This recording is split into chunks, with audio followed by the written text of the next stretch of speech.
tutorial, I will show you how to delete the Facebook business account.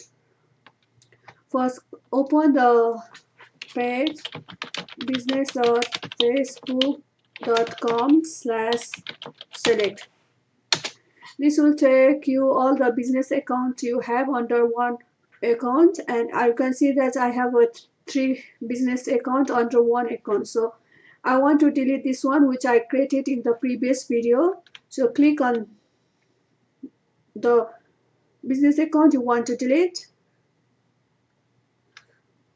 Once you click on the business account which you want to delete, go to the people under the business settings.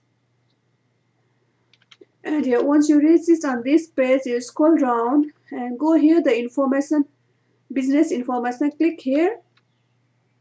And on the top here, you can see that permanently delete business. Click this one. This will help you to delete the business permanently. And you can choose the option. I want to manage my business. It's hard to use. It's not what I expected.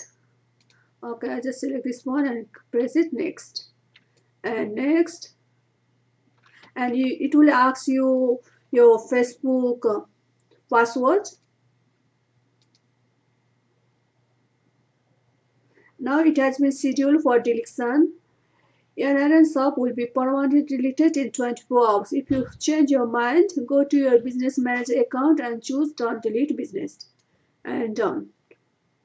Now this is scheduled to delete for next 24 hours. That's it. Thank you for watching my video. Don't forget to like, subscribe and share. See you next time. Bye.